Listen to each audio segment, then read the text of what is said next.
You're Nick. You're live. Hey, this is Nick, and the sweetest fish for the marketing qualified rundown on Friday. Happy Friday, everybody.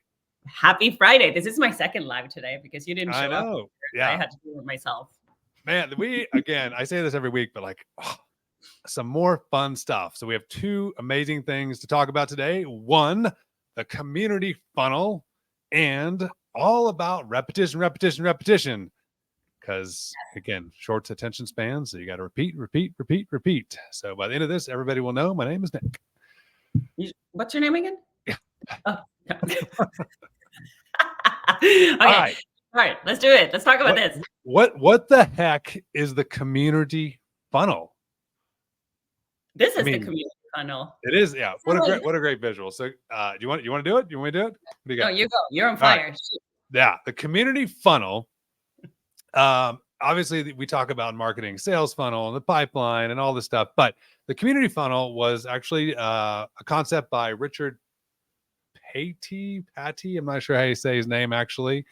But the whole concept is it's the theory of again, kind of multiple touches, right? So you start with social media, obviously social media with a lot of different channels in B2B, B2C. Then you make the newsletter subscription your CTAs, your call to action, and then you use your newsletter to actually promote your brand.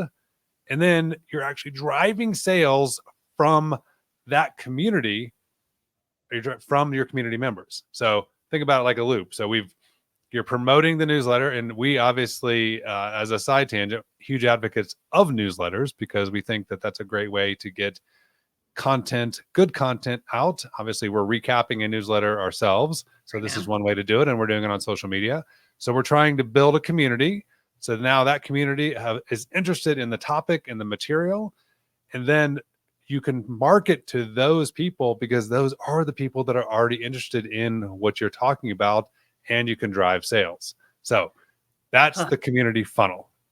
This is it all kind of comes together with this whole angle because we've talked about like the 95-5 rule. I'm a huge advocate for like, don't try to create demand, just be where the demand is. So being like, people are subscribing because they're interested. They may not be ready to purchase right now, but this is where you're solid, like you're adding value, you're building a relationship, you're providing something to them. You're not just asking for a sale or a business. But that will come later because you will keep staying top of mind. When you get this newsletter down, the voice, the content, everything, you send it once a week, they will not forget about you. And I think, the reasons why, we think, and obviously a lot of people think this works is it's natural, right? It feels natural to prospects. It's not this slap in the face. It means that we're not actually wasting time. We're talking to the people that are genuinely interested in the topics and the content that we're doing. So that's the natural piece. It's also just a faster feedback loop, right? I mean, we've joked about this, right? We get feedback very quickly on our LinkedIn lives or on our newsletter because then we know whether the content's resonating or not resonating. So that feedback loop is really quick, and it's good because we don't want to burn time and money and resources. And if you are a business, those are all critical. Don't burn that time unnecessarily, right? No. And I think it's worth pointing out too, like consistency is really key when it comes to this kind of approach too. Like you can't send like 3 newsletters and think that's going to be enough. This is the long-term game. Like you need to be in it for the marathon, not the sprint. And just keep pushing out and refining and retune and make it better, build the community bigger. It's not going to happen overnight. You just got to stay persistent and consistent. I think the other big thing that is, I think, so cool about this concept is it's a way to rally your employees. So, social media, you have a way, a lot of times employees, not everybody is in a sales facing role or marketing facing role. They're, behind the scenes, they're doing different types of work.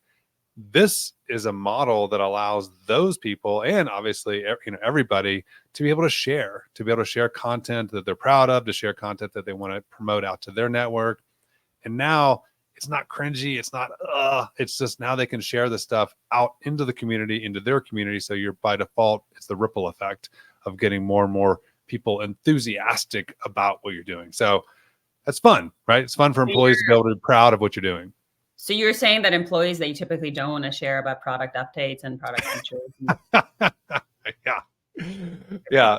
Release number 12.56 is now available. Hey, my network, let me know that's out there. Yeah. So you don't want to be nobody in operations or finance or service, like nobody wants to be shilling products. That's not what they want to do. No. They want to be able to share stuff that's interesting and fun, and that is not cringy. So yeah, that's it. That is the community funnel. So all right, okay. What else we got today? We got repetition. These are such good examples of repetition. Just keep, I mean, visual, like the way that the porch, like you visualize the horsepower in this graphic is brilliant. And you obviously get the attention. Like I can't even see that it's actually horses in there from here, but you probably can if it's a little bit bigger. But it's such a good way.